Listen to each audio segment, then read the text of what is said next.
The Daily Brad Devotions. Today's reflection with Pastor Jeff Eliscopides. Morning, Pastor! Happy Friday!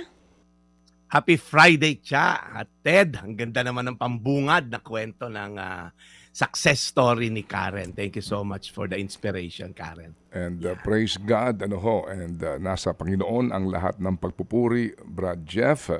May mga nagme-mensahe sa ating YouTube channel, sinasabing itong si Allen Perez, kahit na hindi kami nakakatulong sa kanya pinansyal, pero ang aming tulong ay ang pagkakaisa sa panalangin sa kanyang survival. Malaking tulong po yun.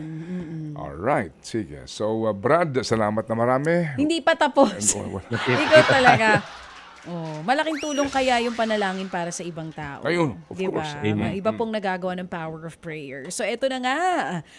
Pastor Jeff, Friday na, first Friday of the month. Anong magandang balitang hatid mo sa amin ngayong araw na ito? Yes, tatapusin natin ang ating linggo sa magandang conclusion. Pero bago dyan, batiin ko muna si Sir Ray Zacarias, ang aking kaibigan na nasa dealership na isang car dealership, at si Evelyn ang kanyang may bahay. Yan, mga lingkod din ng Diyos yung dalawa na yan. Happy birthday din sa aking Tita Sol Javier, ang nanay ni Marie. Okay, at ni Darth Mercado. Sa Roma 15:13, yan po yung ating pang-ending ngayong linggo na to. Sabi po rito, ang ganda ng verse, nawa ang Diyos na nagbibigay sa atin ng pag-asa, ang siya ring magbigay sa inyo ng buong kagalakan at kapayapaan dahil sa inyong pananampalataya sa Kanya. Very short lang po. Ang ganda po nung sinabi na itong si Apostol Pablo, nawa ang Diyos na nagbibigay sa atin ng pag-asa. Alam niyo po, sinabi ko kahapon, 96% na naman ang Pilipino ang hopeful. Punong-puno ng pag-asa for the year 2024. Actually, taon-taon pa naman po yan. Laging mas mataas lagi yan, 90+% yan sa SWS survey. Normally, December 31 yan sinesurvey. Puno ng pag-asa, pero ang tanong ko nga, masusustain po ba natin? Hanggang kailan ba tatagal? Buong ang pag-asa na lalakas na yung pangatawan, aayos ang relasyon mo sa asawa mo, babalik ang sigla ng negosyo mo, kung ano-ano pang mga pinagdadasal natin. Pero itong pong pag-asa na to, ay ang tanong, kanino ba nakaangkla? It's not just a matter of faith, kung kanino po nakaangkla ang inyong pananampalataya. For example, mahuhulog ka sa bangin, may dalawang baging. Okay, nananampalataya ka na itong isang baging sa kaliwa ang pwede mong hawakan dahil isa lang ang pwede mong piliin. Pero kahit anong pananampalataya mo sa baging na yun, kung di yun naka-attach sa puno, wala rin kwenta yun. Same thing din po. Sometimes we are so hopeful, we are so in faith, pero pwede po tayong magkaroon ng pananampalataya sa sarili nating kakayanan. Yung faith in yourself. Pero wala pong tatagal na pananampalataya other than, sinabi dito sa verse, dahil sa inyong pananampalataya sa Diyos. Yun lamang po ang faith na tatagal, yun lamang po ang faith na mag-i-endure. At ang pangako po niya, buong kagalakan at kapayapaan. Ted at Cha, yan yung tinatawag sa mga Israelita, sa mga Hebrews na shalom. Nothing is broken, nothing is missing. Yun ang completeness na blessing ni Lord. Yun yung tinatawag na shalom. Yun yung tinatawag na peace. Walang sira, walang kulang.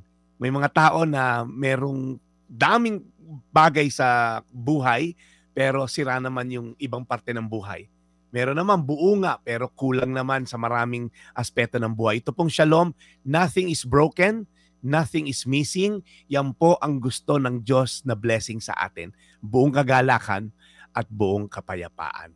Ulitin ko po, Roma 15:13, nawa ang Diyos na nagbibigay sa atin ng pag-asa, ang siya ring magbigay sa inyo ng buong kagalakan at kapayapaan dahil sa inyong pananampalataya sa Kanya. Tayo po'y manalangin. Panginoon, nawa ay magkaroon kami ng laser focus devotion sa iyo, na ikaw lamang ang Diyos na dispenser of our faith, of our belief, of our hope.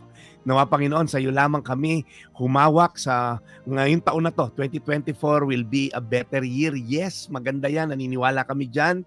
Pero Lord, kanino ba nakaangkla ang aming pananampalataya at paniniwala? Lord, nawa sa iyo lamang matuon ang aming pag-asa dahil ikaw lamang ang Creator, the beginning and the end, the Alpha and the Omega. In Jesus' name.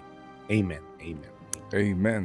And Lord, muli po, salamat na marami Sa magandang balitang hatid ng The Daily Bread, we pray sa inyo pong laging pagbibigay ng guidance and protection para po sa pagmimisyon ni Brad Jeff Eliscopides araw-araw. At muli, salamat po sa lahat ng inspirasyon sa aming programa. Ang mga taong tulad po ni Karen, tulad po ng aming mga nakakapanayam si Tatay Alan, at lahat po ng mga kalahok sa aming pong What's on Your Mind. In Jesus' name we pray. Amen. Thank you, Brad. What's up? Ngayon ay Friday. Baka naman meron ka mga gustong i-anunsyo.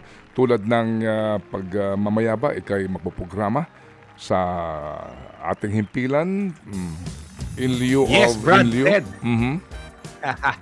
Sobrang busy tayo ngayong araw kaya I have to go lang. Nagmamadali tayo dahil ngayon po alas 10 meron tayong speaking engagement sa FSS, isa pong kumpanya ng kaibigan ko na nagdi-distribute sa mga restaurant. Gusto niyang ma-encourage ang kanyang mga empleyado early part of the year. Mamaya naman po alas 4, nasa Cheryl Cosim tayo, sagot kita. Ang ganda rin po ng topic ng ating kapatid na si Cheryl. So, meron po kaming guest mamaya na mag-encourage sa atin. At mamaya alas 8 naman, Brad Ted, sa San Mateo naman, isang church na ako'y naimbitahan para mag-speak, yung Faith Works Christian Church. Alas 8 ng gabi po ang aking slot dyan to encourage them about of course about God and faith in God. So it's a full day mission, Ted. All right. So God bless your mission and we'll catch you again on Monday. God bless, Ted at Chia. Ito po ang inyong Daily Bread, your daily dose of inspiration. God bless. Thank you, serving the people, Brad Jeff Eliscopides. Ted Filon at DJ Chacha. Ngayon, nasa Radyo 5, 92.3 News FM. Monday to Friday, 6 to 10 a.m.